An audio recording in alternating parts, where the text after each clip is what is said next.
Hill. So we're gonna do a overnight camp. We are with Kuya John. Food are you gonna cook tonight? Steak and pinakdakan. So that's the benefit of having a chef when you're camping. You don't need to worry about the food that you're gonna have tonight. Hill is, I think, an hour away or 40 minutes away from Las Vegas Strip. It's close to Boulder City. This is our first time actually camping at Hill, but we went there before to do bonfire. Kasama ka din kuya nung unang punta dyan? Yeah. Ayaw nila Kuya Mac, no? Yeah. So yeah, we still have the LX at that time. So I'm not going to drop in the location because I don't want to be responsible for the mess that you guys are gonna leave, but I will put a screenshot of the map right here just to give you guys an idea, and then just look for it. Join us today. Join us in this video. Join us, brothers. Join us, brother. Join us in this video. I will show you guys where maybe we can fly the drone if it doesn't rain. But for me, that looks like the rain. So that's where we're gonna go. The end point. As you can see, it's not that far from the freeway. You just have to look for it. Hopefully it doesn't rain. Hopefully tonight.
Alright, so we're looking for a spot.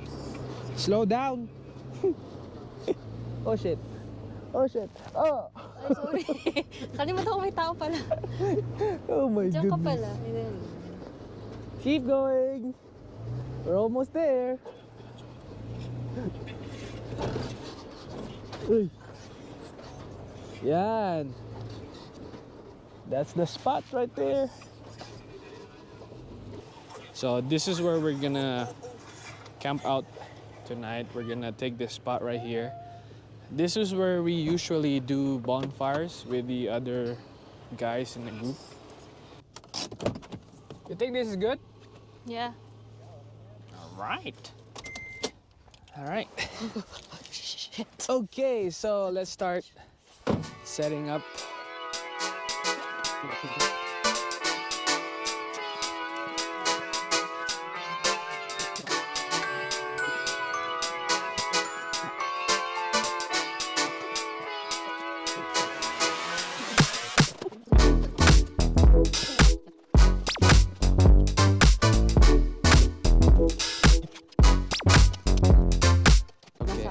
So what is this? Blanket. Alright, first try. Kamahulog. Nice. Show them your FJ. Dali. Show them your FJ. So, guys, I want to show you the FJ. See? This is how it looks like with the Mount Washington. There you go. So basically, that's the rig walk around. Literally. Mataas mo ba to? Huh? Yeah, Can you can. Yeah, you can move the. Can you lift? You can do it right there. Saan?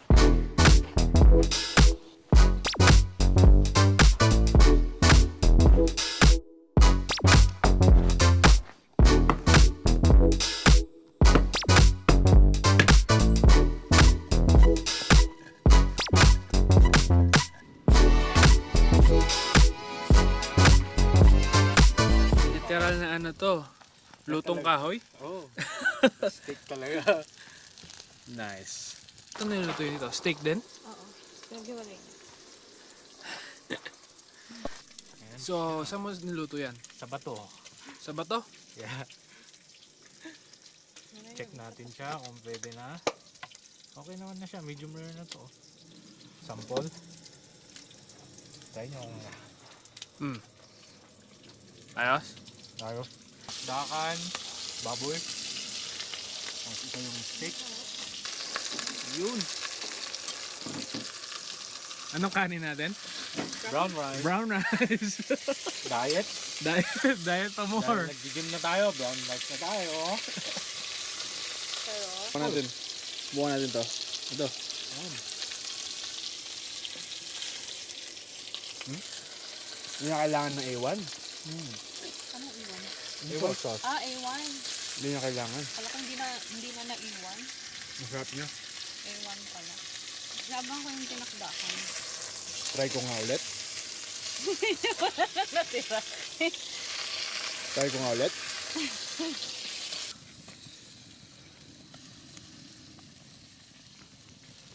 Yan no. Dang. Konti pa. Konti pa. Mukhang nauna yung niluto Ngayon natin lang ako sa nakakita ng ano, yung bato talaga yung ginamit pang pangluto. Nagamit na naman ang ating kitchen set. Ngayon may literal na tayong tagaluto. Marunong magluto. Wow, so ako hindi. Marunong ka naman magluto din. Pwede na. Yun oh. Ayan o, dinakdakan, pinapainit natin. Style Philippines yan, niluto sa nagbabagang uling. Uling. Para mangitim. Hindi ko alam ginagawa. Parang palaki ng palaki, panipis, palaki. Palaki, panlipis. Sumasayaw pa yung sangkalan. Galit na galit ka maghiwa ah. May pagdadaanan ka? May sama ka ng loob dyan sa karne ng baka. Huwag kang magkakamali. Mahuhulog lahat yan. Takpan natin siya para uminit. Okay na yan. Minurder mo yun. Dinobolded mo naman. Mali kasi yung posisyon ng paghiwa mo. Kaya mahirap hiwain. Dapat dito. Oh, yung ilaw. Ang takad. Ayun o, di ba? Kaya pala sabi ko, ba't hindi mahaba? Kaya mahirap hiwain yung karne. Kasi iba yung posisyon. Oo. Kailangan kinokontra mo yan. Oh. Sa'yo sinusundan mo yung... Kita mo yun? Tsaka yan. Sabi kasi ng picture ko. Pero eto nga, oh, tingnan mo to, tingnan mo ah. Yan. Ow.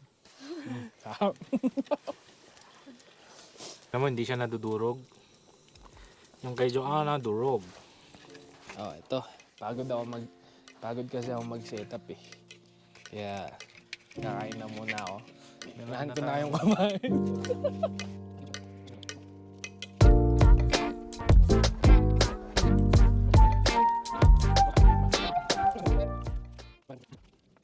Mata ko sakit na. Busog ka na? Ikaw, chef, busog ka na? Solved. Sold. See you guys tomorrow morning para sa breakfast natin. Anong breakfast natin? Tuyo, itlog, pritong talong, Tsaka brown rice. Brown rice. Tsaka kape. Sarap nun sa umaga. Alright. See you tomorrow.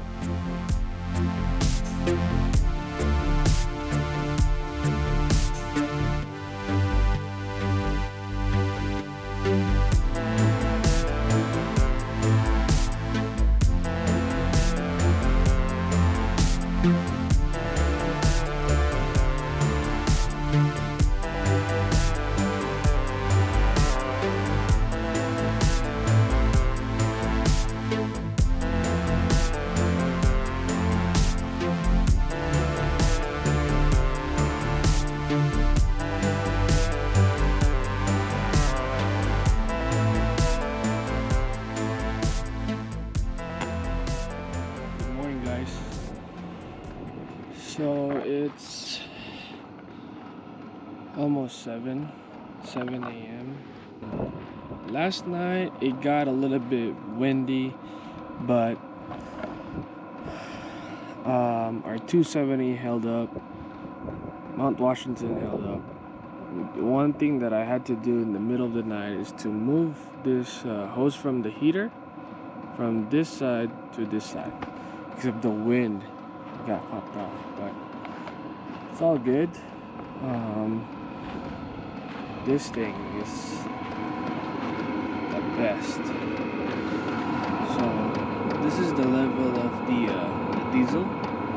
So yesterday I topped it off all the way here, and I turned it on around, I would say 8 p.m. and it's 7 a.m. now, and I only use half, as you can see. It's really quiet too. So, and the good thing about it is dry heat. So compared to the Coleman heaters, there's no moisture or condensation inside the tent, so that's really good. I think we have to get one.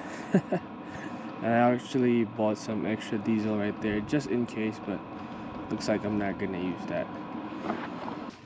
Good morning, Kuya Chef. Morning. Ayan, yung tuyo. Kanin, tuyo. Itlog. Itlog. Yeah. Kamusta naman tulog mo? Ayos naman. Sarap? Oo. Sarap. Tuyo. Tuyo. Isa na ito ulam tuyo. Tapos yung tira namin kahapon, kagabi, yung steak tsaka brown rice. And boiled egg. Huwag na tayo magtalong, no? Pwede na yan. Oh. Ready na yung food natin. Thank you again. Masarap na breakfast. Uy, malutong, oh. Oo. Hmm? Crunchy.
Alright, thank you guys for joining us. See you again in the next camping.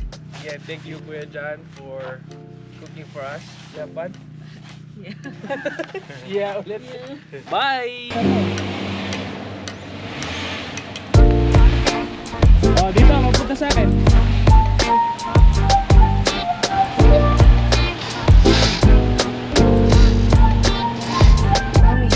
Hindi ka na umihinga? Bakit? Natatay na ako.